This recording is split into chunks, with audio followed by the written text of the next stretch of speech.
Hi అండి, welcome back to Latha Madhuri vlogs. ఇక్కడ వచ్చేసి వ్లాగ్ అనేది ఆఫ్టర్నూన్ నుండి అయితే స్టార్ట్ చేశాను. ఇక్కడ వచ్చేసి ఇంకా ఫ్రాన్స్ అయితే తీసుకొచ్చారు. వీటిని అయితే నేను ముందుగా ఆయిల్ ఇచ్చేస్తున్నాను. అంటే ఇక్కడ వచ్చేసి నేను కళాయిలో కొద్దిగా ఆయిల్, అలాగే సాల్ట్, పసుపు, కొద్దిగా కారం అయితే వేసేసి ఈ రొయ్యల్లో నుంచి వాటర్ అనేది మొత్తం ఇంకిపోయేంత వరకు అయితే ఫ్రై చేసేసుకుంటాను.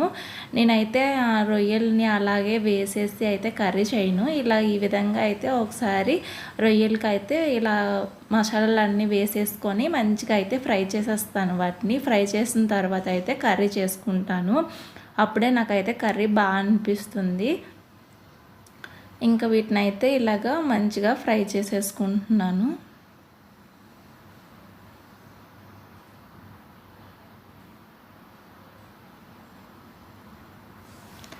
ఇంక ఈ రొయ్యలను అయితే ఫ్రై చేసేసుకొని ఒక పక్కన అయితే ఎగ్స్ కూడా పెట్టేసుకున్నాను. ఇవి కూడా ఇక్కడైతే బాయిల్ అయిపోతున్నాయి. ఇంకా అలాగే ఇక్కడ వచ్చేసి ఇంకా ఫిష్ కూడా తీసుకొచ్చారు. దీన్ని కూడా ఇక్కడైతే నేను క్లీన్ చేసేసి పెట్టేసుకున్నాను నీట్గా, ఉప్పును పసుపు వేసేసి.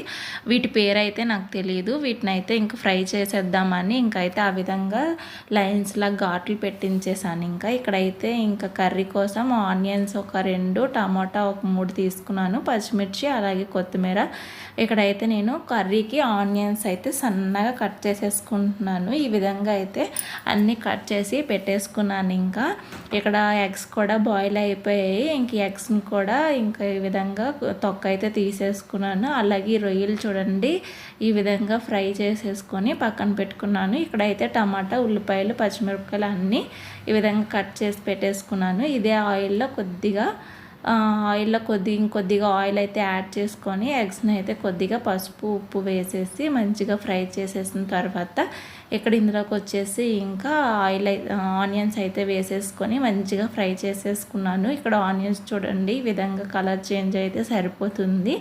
ఇందులోకి 2 పచ్చిమిరపకాయలు అలాగే 1 స్పూను అల్లం వెల్లుల్లిపాయ పేస్ట్ అయితే వేసేసి మంచిగా అల్లం వెల్లుల్లిలో నుంచి ఫ్రై అయ్యేంత వరకు మంచిగా అయితే ఫ్రై చేసుకోవాలి. పచ్చివాసన పోతే సరిపోతుంది. ఇక్కడైతే నేను ఈ విధంగా అయితే బాగా ఫ్రై చేసుకున్నాను.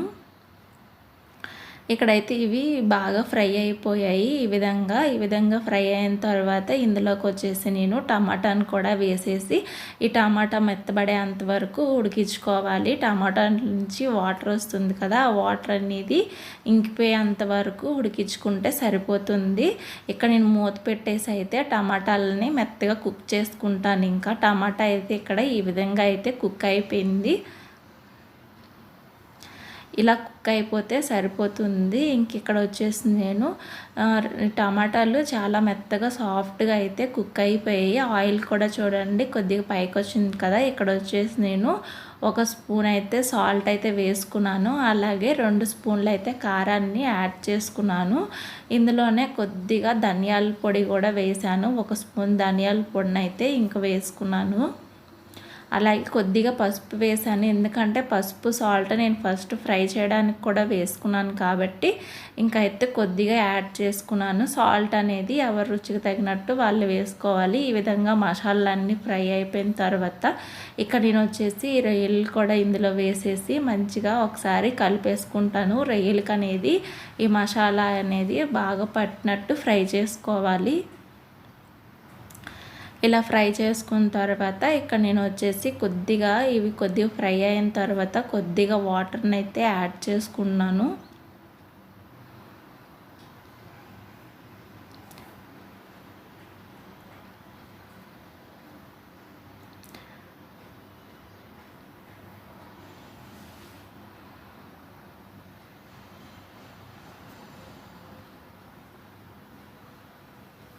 వీటిని అయితే ఇక్కడ మూత పెట్టేసి కొద్దిగా ఫ్రై చేసుకుంటున్నాను. ఇలా ఫ్రై అయిన తర్వాత వాటర్ని కూడా వేసేసి ఉడికించుకోవాలి.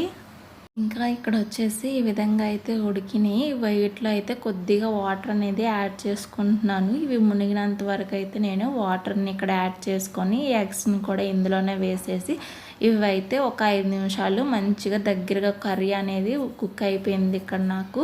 ఇలా అయిపోయిన తర్వాత లాస్ట్గా ఇంకైతే కొద్దిగా కొత్తిమీరని వేసేసి కొద్దిసేపు అయితే ఇంకా ఉడికిస్తాను.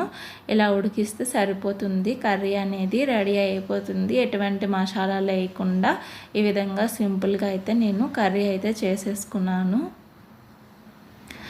ఇందులోకి ఇంకైతే ఇక్కడ ఫిష్ కూడా ఉంది. ఈ ఫిష్ కూడా ఈ విధంగా ఫ్రై చేసేసుకుంటున్నాను.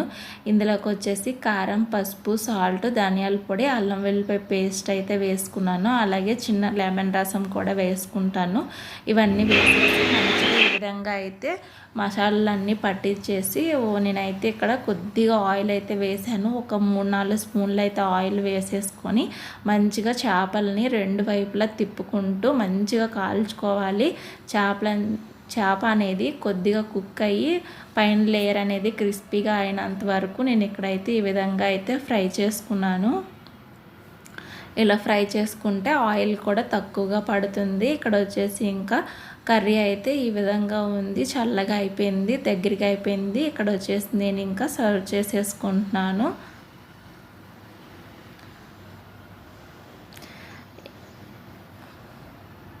ఈ రొయ్యల కర్రీ అనేది వేడి వేడి అన్నంలోకి, చపాతీలో కూడా బాగుంటుంది. ఇక్కడైతే నేను అన్నం కూడా వేసేసుకున్నాను. అలాగే ఈ ఫిష్ని కూడా ఈ విధంగా అయితే ఫ్రై చేసేసుకున్నాను.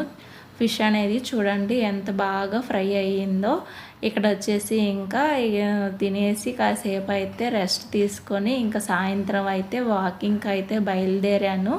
ఇంకా వాకింగ్ చేసేసుకున్న తర్వాత అయితే ఇంకా వెళ్ళాము బయటికి. ఇదేనండి ఈరోజు వీడియో. నచ్చితే లైక్ చేయండి. కొత్తగా ఎవరైనా ఛానల్ చూస్తే సబ్స్క్రైబ్ చేయండి. బాయ్.